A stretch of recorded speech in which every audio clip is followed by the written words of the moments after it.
Skynet defense system We're in. now activated. Past the firewalls, local defense nets, Minutemen, and subs. Skynet fully operational, processing at 60 teraflops a second.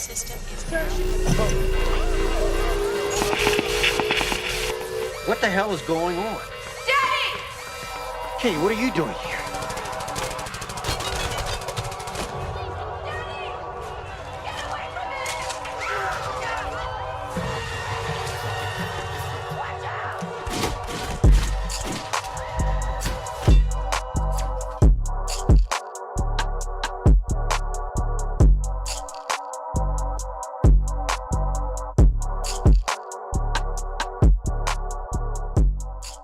Welcome back to CargoCult, friends. Today we're talking about In-Q-Tel, the quote-unquote venture capital arm of the CIA. Right, what the heck is In-Q-Tel and why does the CIA have a venture capital firm? That's what we're going to be getting into today. The spooks are going to Silicon Valley. The spooks are putting on their quarter-zip fleeces and they're heading to Silicon Valley and they're like, what if we had an Uber for drones? It's not viable to invest in your own drone because how often are you really going to need that? You have to look for drone parking. You have to pay for that on a monthly basis. Instead, use one of our Uber drones and drone anyone you want at any time. We do surge price when we get busy, but hey, that's capitalism, baby. Yeah, you just want to really get the precise coordinates of Right. your ex-boyfriend. And then listen, hey, do you think you may be the target of an Uber drone strike? Now introducing Uber Shield. Uber. Put it over your home. Is your ex-girlfriend a little cuckoo nuts Cocoa Puffs? It's just not financially smart to build your own shield. Just use our shield when you get into fights with her. Yeah. And that way you only need it for when you need it. And when you're not using it, others will use it. They really do not like being called the venture capital arm of the CIA. They're True. always like, actually, I listen to their own podcast, IQT, you can check it out. And I mean, it is the most boring podcast with corporate language, but they had like listener questions and it was like clearly the FAQ that they want on their website. It's just like, are you actually the venture capital arm of the CIA? And they're like, actually, no, we work with different intelligence firms. Right. But apparently the fund is reviewed by the CIA's Inspector General and they report directly to the Senate Select Committee on Intelligence. But they're like, we work with other intelligence agencies. They don't want to be the venture capital arm of the CIA because nobody wants to be related to the CIA because I mean, they kind of have a bad rap. what's the real difference between saying we are investing in firms whose technology advances the CIA's mission needs and we're investing in technology that advances the mission needs of the entire intelligence community, not just the CIA? Who gives a fuck which agency is doing what? It's still the United States federal government intelligence agencies. And we all know that the CIA runs the show, even though technically speaking, the CIA will answer to the Director of National Intelligence and they also have oversight over the NSA, the FBI, everybody. It's like an open secret that the CIA runs the show, that they don't answer to any other agency, that they are the top. Yeah, and I mean, if we look at what the CIA is up to now, it's just like whenever the CIA is in the news, it's bad news. It's like they're being dragged to court to talk about the torture program. I mean, most recently they're kind of cleaning up a drone strike that went wrong in Afghanistan in 2021. Havana syndrome, you know, where their workers were complaining about weird headaches that they were getting. Yeah. And the CIA's own internal review said that they were probably crickets. Yeah.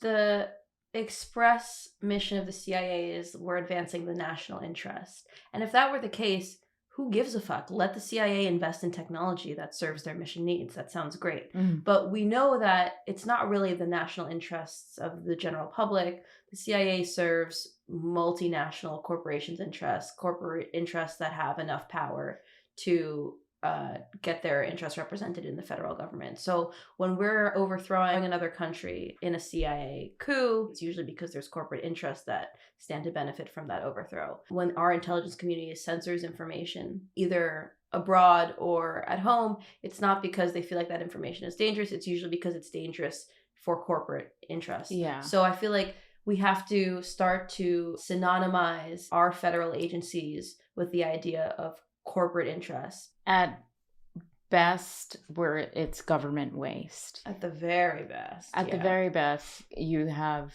people coming from Lockheed Martin to In-Q-Tel selling, silly goggles that won't do much and are going to cost billions of dollars.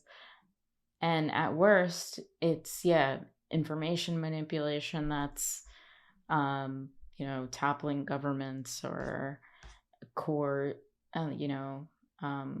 convincing the population to do something politically not in our interest. Yeah. So there are a lot of ramifications for what we're talking about. It's very important. Yeah, and I'm surprised that in that podcast they were acting like they weren't, because in all the literature and interviews that I've listened to, they're very open about this. They even say, we are investing in startups whose technology align with the CIA's needs. So In-Q-Tel was stood up in 1999 by the CIA, who realized that technology was kind of innovation was shifting from government labs and large companies to these small startups in Silicon Valley. And so some really smart people got together and figured out a way to have a platform that allows the government to have access to and leverage and really benefit from all that innovation that was occurring.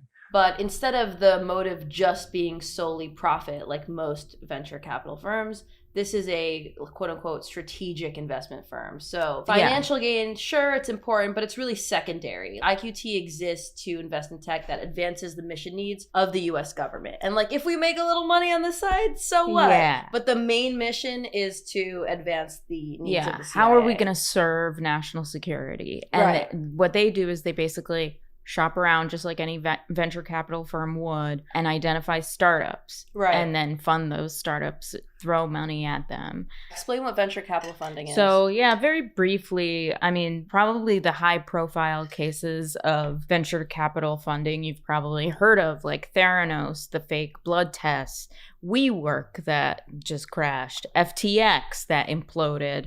Those were all venture capital backed companies. The way it works is that these companies are not listed on public exchanges.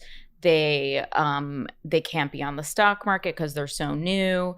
They don't have any cash for debt, so they get these venture capitalists to invest through private equity, which is much less transparent, and you can throw a lot more money at a company that way. As of 2022, the US venture capital industry has a market size of $63 billion.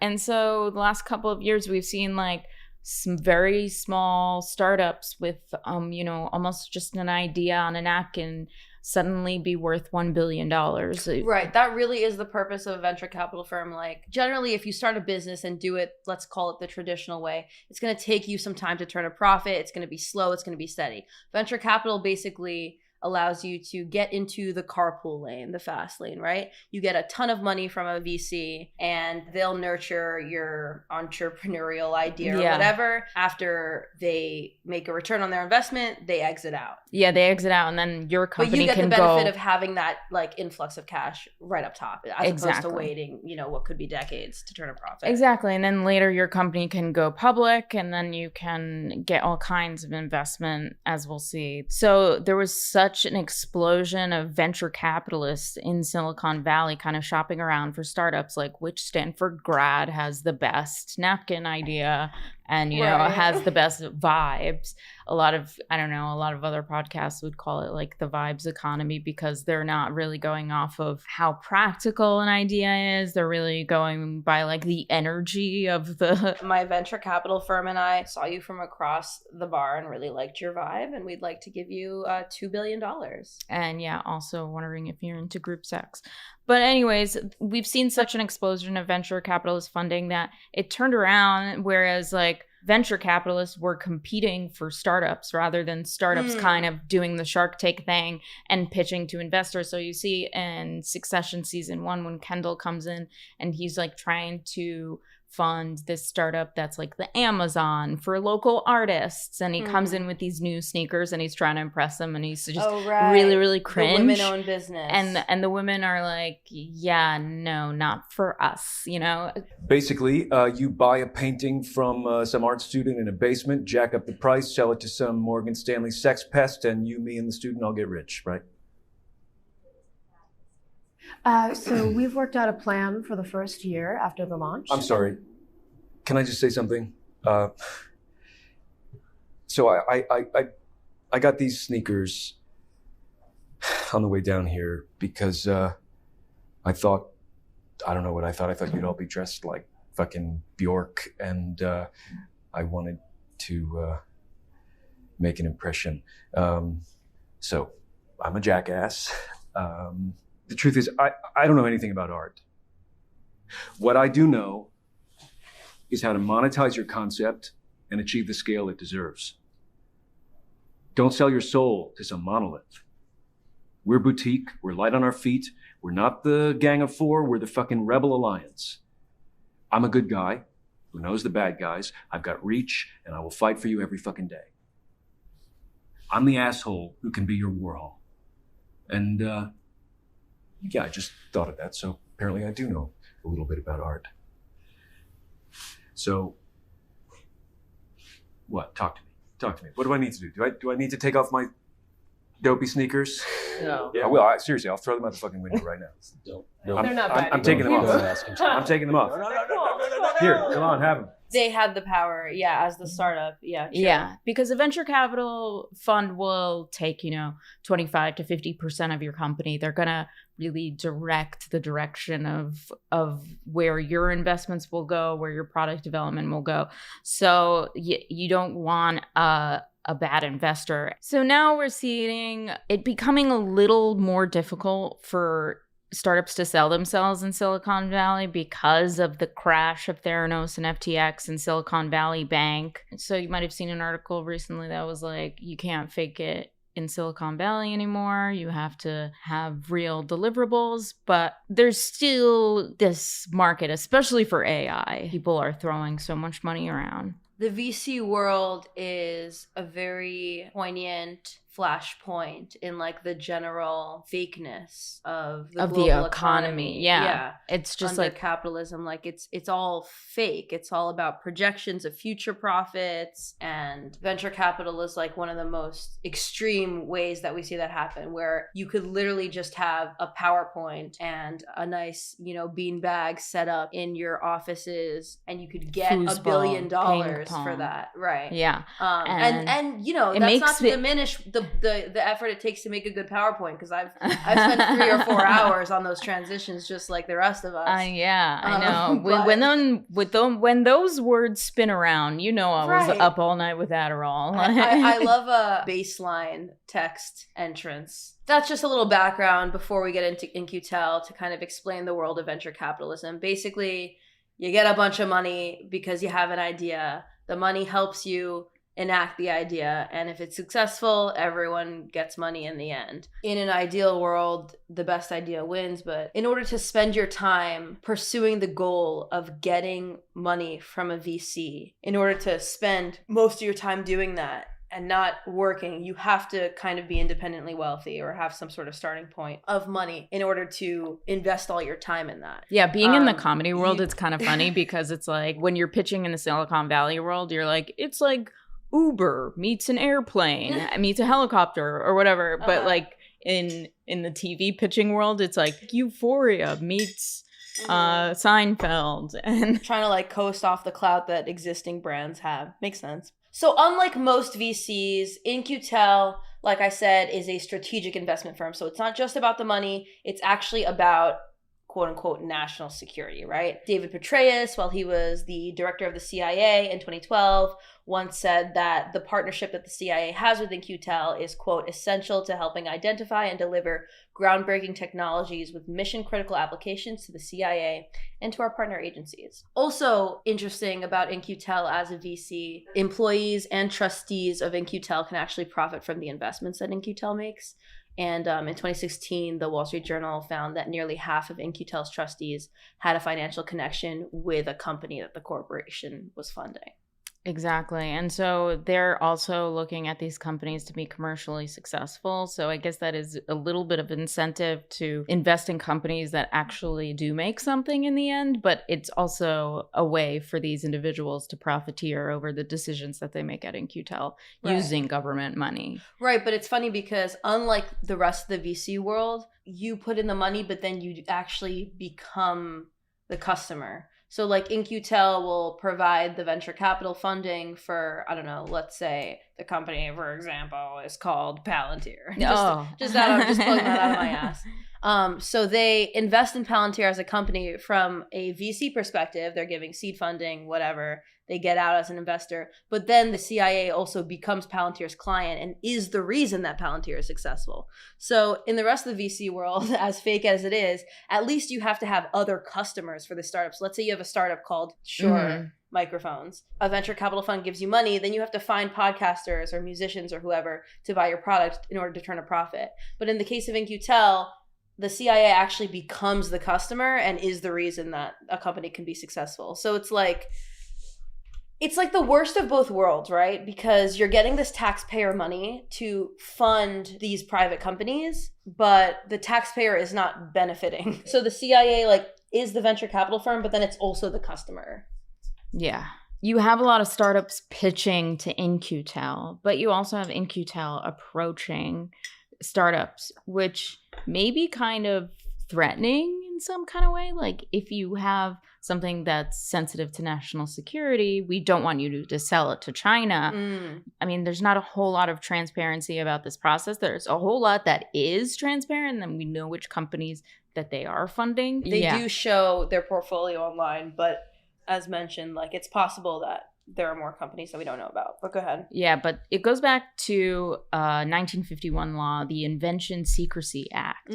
So basically, if the U.S. government gets wind of something that you're building in your garage that could be used to drop little bombs, you're training pigeons or whatever, that patent belongs to the government now, and they have a kind of pay scale, how sensitive it is to national security. If it's a 10, you get this many $1 million. If it's a 1, we'll give you $5 for it. So and these startups, once they sign with In-Q-Tel, they have to sign a state secret contract, and if they breach that contract, it's like a 20-year prison sentence. It's very serious for these startups to get involved. So In-Q-Tel can kind of scare startups into submission in some ways. Right. The CIA approaches you and is like, we love what you're doing here. It's like, how did you even know what I was doing? I wasn't even public about it. But yeah, should we talk a little bit about the origins? Yeah, the origins. Let's start with the name, In-Q-Tel. And you'll see that they get inspiration from a lot of different movies, but Q is from the James Bond movie.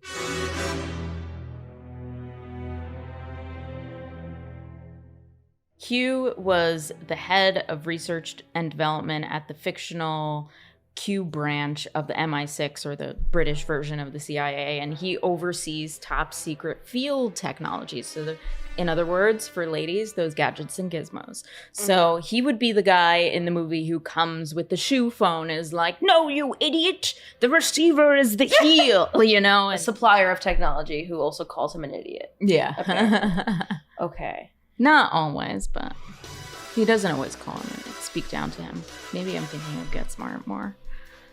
So armed with this nerdy movie reference name, the CIA launched In-Q-Tel in 1999 at the peak of the dot-com boom. This started as an idea by then CIA Director George Tenet. George Tenet is the second longest serving director of the agency, right behind Alan Dulles, probably the most influential single, American political figure. Dulles. We love Dulles. The guy who, sheltered Nazis after World War II, may have orchestrated the Kennedy assassinations. Right. And that lovely figure. And the Bay of Pigs is his brainchild. So. Okay, so CIA Director George Tenet. Hero. probably most known for his role in the CIA's torture program, which was very uncontroversial. And now he's like, how can we get AI to torture? Exactly. Like, how can we use technology to torture people even better? When people try to get AI to write stand-up comedy, that's torture for me. Yeah. I mean, also, like, CIA torture program, we should mention, like, not only was it, you know, in contravention of international law and, you know, brutal and morally wrong and all that, it was also literally ineffective. Yeah. So even if you're, like, the biggest war hawk or, like, national security state supporter or whatever, like... Yeah. All the information they got from people captured, the FBI got it all just, you know, conversing with the people as soon as they were caught and being like, hey, Habibi, what's up? Yeah. Like...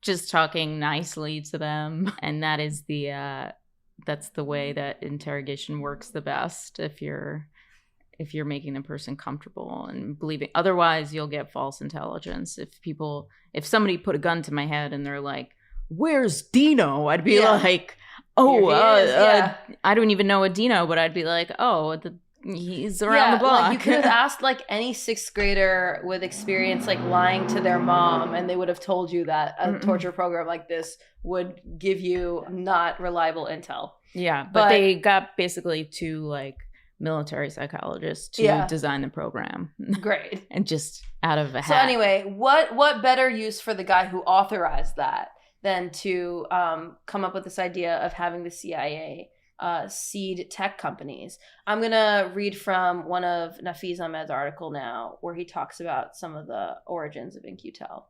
So he says in 1999, CIA created its own venture capital firm, In-Q-Tel, to fund promising startups that might create technologies useful for intelligence agencies. But the inspiration for In-Q-Tel came earlier when the Pentagon set up its own private sector outfit, known as Highlands Forum. Sounds so sexy, right? It kind of does, yeah. This private network has operated a bridge between the Pentagon and powerful American elites outside the military since the mid-90s. Yeah, and I think this is part of IQT's mission. I'm going to be using IQT. You are QT. In-Q-Tel and Highlands Forum, they do have kind of an operation where they're making these mixer events where military officials and Silicon Valley types can kind of mix. And yeah, The Intercept has been like trying to get into those meetings here and there. And they're like, they denied us again. But sorry, go on. Highlands Forum. Despite changes in civilian administrations, the network around the Highlands Forum has become increasingly successful in dominating U.S. defense policy. Giant defense contractors like Booz Allen Hamilton and Science Applications International Corporation are sometimes referred to as the shadow intelligence community due to the revolving doors between them and the government and their capacity to simultaneously influence and profit from defense policy. So yeah, side note, like the shadow government, shadow intelligence community, deep state, all this stuff, security state, steady state, like all these terms are basically reference to the idea that, like, you know, as Democrat, Republican administrations, these people, they come and go, but who stays there the whole time? The defense, military, intelligence apparatus, the revolving door between these companies and the government, the leadership at these companies and the leadership of the agencies that contract these companies. And one of the founders of In-Q-Tel is former Lockheed Martin CEO, right? That's right. That is Norm Augustine, former CEO of Lockheed Martin. He co-founded In-Q-Tel with Gilman Louie. But it's not like these two people just like getting together like any other startup and deciding to start a venture capital fund. Like the CIA launched this, right? The Highlands Forum has for 20 years provided an off-record space for some of the most prominent members of the shadow intelligence community to convene with senior U.S. government officials alongside other leaders in relevant industries. Currently, In-Q-Tel company leadership is pretty much what you'd expect. Like the executive team has people hailing from Lockheed Martin, the Harvard Kennedy School, IBM, the U.S. Air Force, and the board of trustees who, because In-Q-Tel is a nonprofit, the board of trustees like are the main decision makers. The board of trustees led by Michael Crow. He's been there since the beginning, since 1999. George Tenet apparently personally asked him. In my opinion, he looks like Michael Pompeo, but I'll leave that for the viewer to decide. Then you also have Safra Catz, who's the former CEO and CFO of Oracle. who you'll remember from our last episode.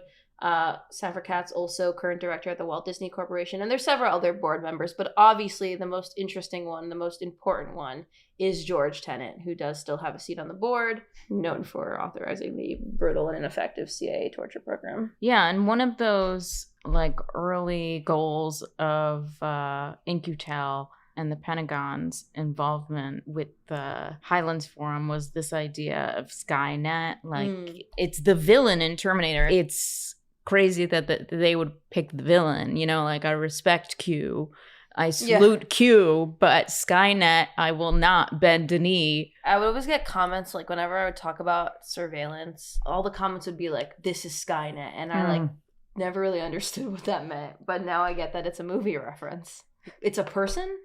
It's a supercomputer. Okay. It's like basically what you'd imagine to be the most developed stage of AI. Basically a supercomputer that is conscious and has a robot army and is trying to destroy the human race. So yeah, it's like self-fulfilling prophecy vibes. Like, for years and years, I feel like popular media has depicted this kind of like dystopian surveillance state, and now it's like, oh, it's inevitable. You guys, great idea. Yeah. And then there's the whole predictive programming school of thought, where people say that, like, okay, well, if you look at who's financially backing a lot of these TV shows and movies, the CIA is trying to get involved in the creative process. They're like, once we create the screenplay for this, we can create it in a lab. Well, remember when we talked about Oracle, and we talked about how the Oracle like family trust has these two big production companies, one quote unquote run by the son and one quote unquote run by the daughter. And between the two of them, you had like virtually every you had Mission Impossible, you had Star Trek, Top Gun, Terminator, Jack Ryan, World War Z, Gemini Man, Transformers, Zero Dark 30, Vice. All of these movies talk about defense or intelligence, you know? And so they're just creating this like very visual blueprint of what they want to do, kind of. And also just like how they want to be seen. Like, I actually haven't seen any of these movies, but I know like the main criticism of like Zero Dark 30 is that it's like shows the CIA in a positive light. Or like when people talked about Jack Ryan, which is that show with the guy from The Office, I think that also depicts the CIA in a positive light and quote unquote enemy states of the US in a negative light, like exactly how the CIA wants us to see them. Let's talk a little bit about IQT's portfolio. Let's talk a bit about some of the technologies that In-Q-Tel has supported and what their applications are. So some of them would be what you'd expect. It's technology that the intelligence community can use, the CIA can use. So anything from like standard software to satellite technology for them to get imaging across the globe. So some of it is what you'd expect. So like satellite stuff. There was a social media company, right? They're investing in firms that mine tweets and Instagram photos, all kinds of data mining they're going to be interested in. And those tools are Data Miner, Geophedia, Pathar, Transvoyant. All of these are trying to get a picture of individuals that, I mean, I'm sure a lot of data firms already have. And there's also like maybe a secret Facebook where you go to your own profile and there's all the information possible about you as an individual, and only government people can access it. Yeah. It would be similar to Facebook in that like you have a profile, but yeah, not connected to Facebook. But yeah, The Intercept did Li Fang, we should say at The Intercept, because he's really the only good Intercept reporter they have anymore. Okay, shots fired. But praise fired towards him specifically. But he did an investigation for The Intercept called "The CIA is Investing in Firms That Mine Your Tweets and Instagram Photos." He found that among 38 previously undisclosed companies receiving CIA venture capital funding, several are developing tools to mine social media. And this is kind of what you'd expect the CIA to be doing, right? Yeah. But it's interesting that they're doing it by seeding other private technology companies as opposed to developing that technology in the CIA itself. again, this is a theme. I'm always going to be saying this because this is the deal with fascism. But this is the deal with having the private and public sectors intertwine in this way. And I'm going to always say this when it comes up. But like, it's the worst of both worlds. It's the worst of the public sector in that you have the technology being developed to further an imperialist agenda or whatever. Let's say you love the CIA and you support, Western hegemony or whatever. It without a doubt is furthering the CIA's agenda, right? Mm-hmm. So it's that, but then it's also private in that it's not accountable to anyone. This company, like these data mining companies, it's not technically the government, right? Even though it's getting our taxpayer money. So it's not transparent to anyone but its investors. It's not transparent to the US taxpayers who are effectively funding these companies. Yeah. I mean, the question comes up, like, why not just develop these technologies in-house in the government? It's an issue of transparency. You're going to be able to get away with much more stuff when you're like, this is a private algorithm that we can't share with you, and we can't tell you how we're collecting all of your location data and putting it in this one place. Like, right. And, the government can use that to crack down on protesters. And while they might be saying, oh, we're mining social media for ISIS messages, the few public accounts that ISIS has. They don't need to mine social media to find out what ISIS is doing. They could just go across the hall. Yeah. They could just go across the hall and say, hey, did you tweet anything today? Yeah, and they have ISIS infiltrated. And I mean, ISIS is done. ISIS served its purpose. It destabilized Syria. Actually, Nafeez Ahmed, the same journalist we were talking about earlier, did a lot of good work on Syria. And he brought to light some documents that showed that the U.S. was working against a democratic Syria because they were more focused on quagmire. You might have heard, Pentagon-backed rebels are fighting CIA-backed rebels in Syria, and that might have been a whoopsie-daisy, but also it worked for us because we're just like, we just want to throw more weapons at it and create a mess. Yeah, it's only a whoopsie-daisy if you start at the starting point of they are just trying to bring peace to the region. But that's not what it is. We had oil interests there. We had geopolitical interests there. It was never about, stopping terrorism, which is a shitty and fake word that was created to further our imperialist agenda. But anyway, like most intelligence agency reasoning, it's always about national security, right? Or it's like, oh, we have to protect our people. We're under attack. And other countries are developing this technology, so that's why we need to. And you see that with the example of the holograms that In-Q-Tel invested in recently. Yeah, Brooklyn-based. It's on the water. I've never been, but I did follow them on Instagram, and I might have to unfollow them now that I know that In-Q-Tel provided some capital. Looking Glass basically takes a portrait and makes it 3D like a hologram, and In-Q-Tel is interested in this because they are working towards a whole metaverse experience to train military with. They're investing heavily in VR goggles that will use holograms. So they took this little artistic shop, Looking Glass Factory, and just poured $2 million into it. They also invested in Immersive Wisdom, which is connecting to a virtual space, video feeds, real-time data. But what is the difference between that and just video games as they exist right now? But they're trying to get real-time data, I guess, of an environment. So somehow make satellite data real-time data within a virtual space. In-Q-Tel is interested in developing goggles that would help soldiers identify enemy combatants and friendly combatants. But the main problem is that when they put these VR goggles on, is they're more confused. So it might even be more dangerous on the battlefield to have these VR goggles. It sounds like what they really want is a telescope. But I don't know how much of it is really about the battlefield. Like, I think it's more about propaganda. So Looking Glass received $2.5 million from In-Q-Tel. And now the CIA and the DOD have become customers of Looking Glass Factory, which is this hologram company in Brooklyn.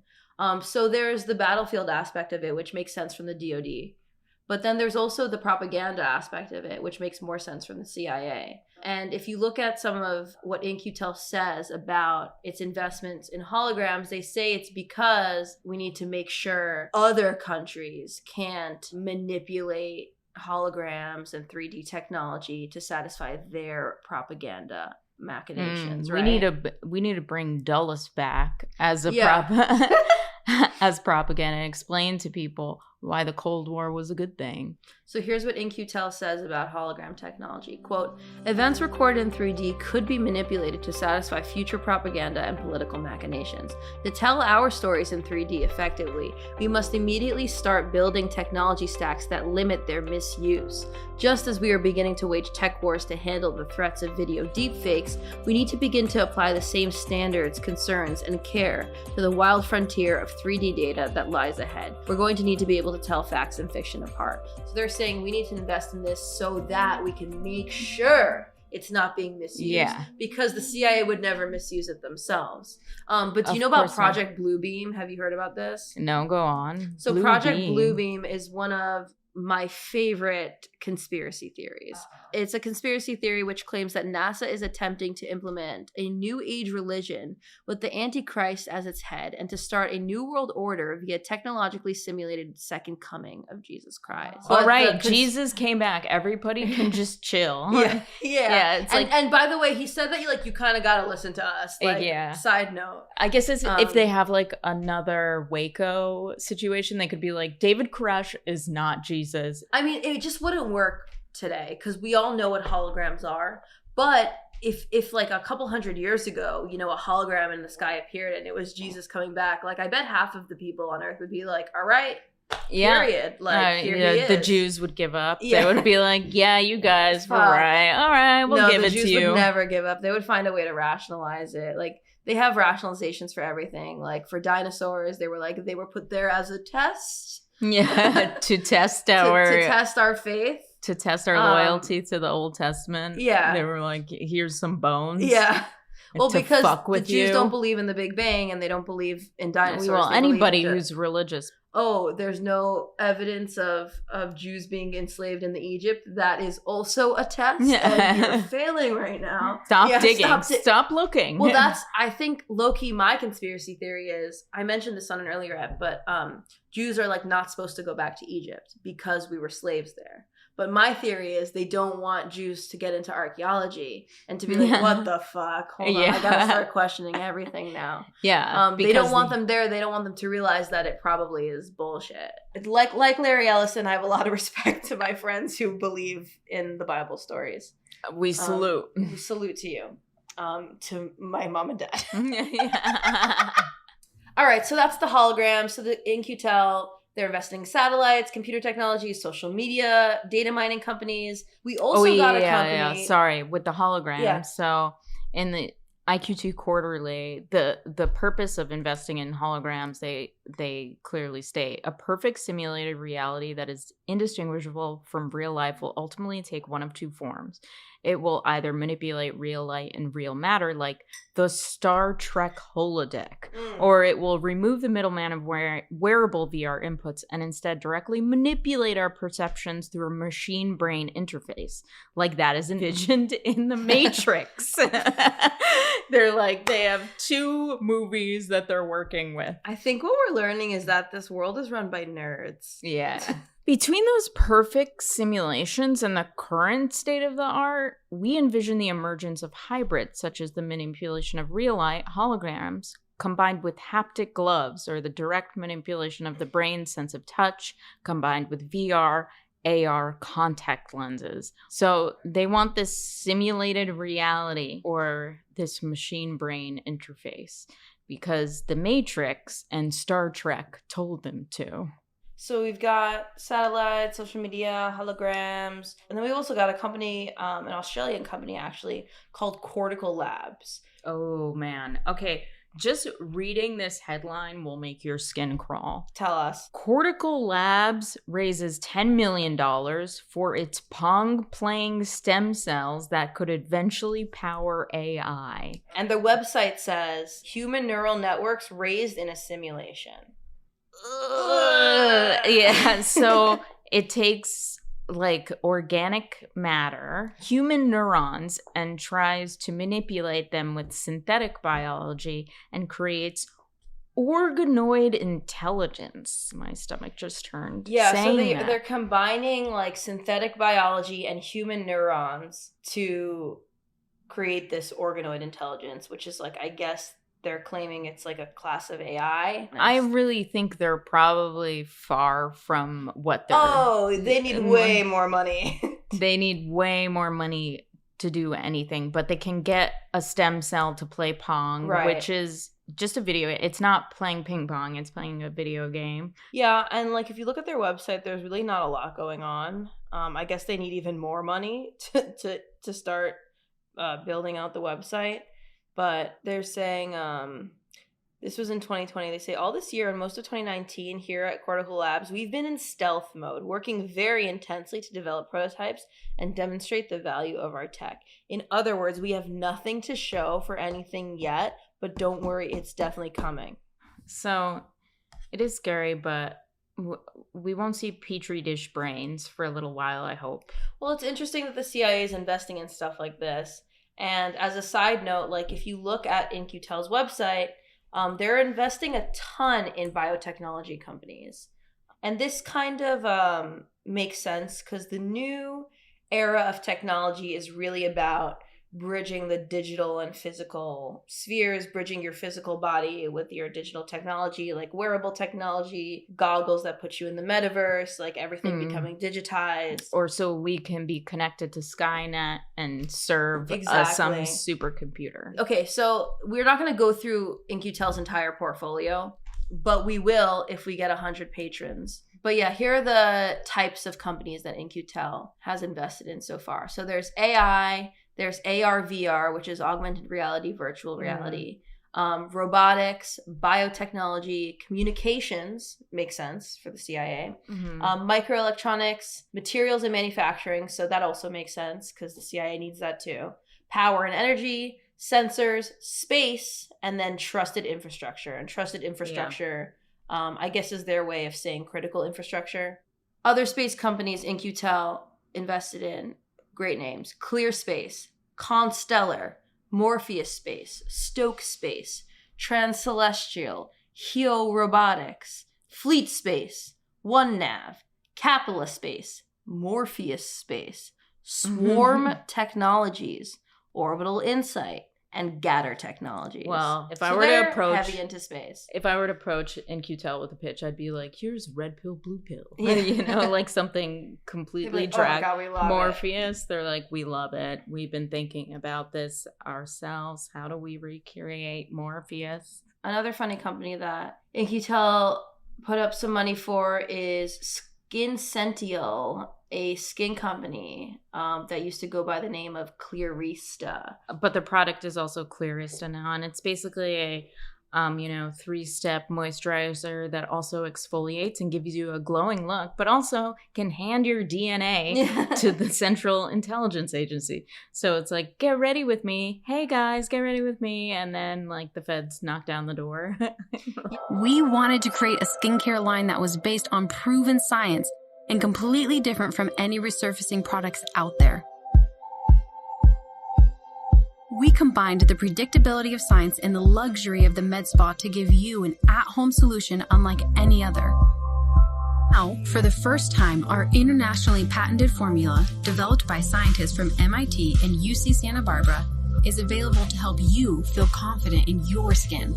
So as reported by The Intercept, In-Q-Tel has an interest in developing genetic analysis. This is called physiological intelligence, which in a 2010 article, In-Q-Tel described as, quote, actionable information about human identity and experience that have always been of interest to intelligence communities. This article, according to The Intercept, is no longer available on In-Q-Tel's website, but you can still read it, like, thanks to the Internet Archive. And here's a quote. The DNA contained in microorganisms in a person's gut or in a person's skin may contain sequences that indicate a particular geographical origin. So it kind of makes sense that the CIA is interested in technology like this, obviously they don't care if your skin's clear or not, but what they do care about maybe they do. Is data collection, right? How to make Americans more beautiful. So how to make Russians ugly. Yeah. We can beat China on acne. Yeah.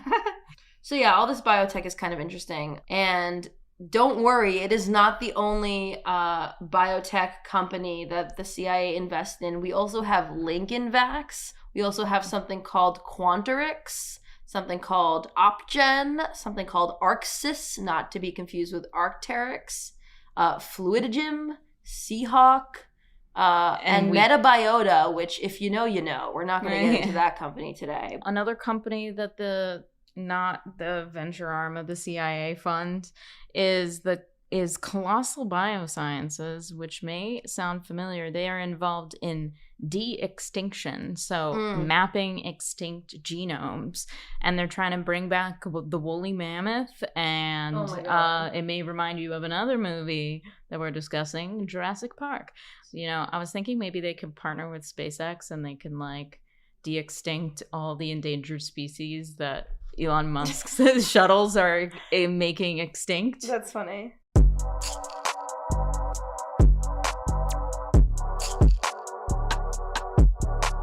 All right, so that's a little taste of In-Q-Tel's portfolio. You can see that the technologies that the fund supports has a large range. We're going to be talking more about In-Q-Tel in our next episode, where we dive into In-Q-Tel's role in a company we all know and love, Google.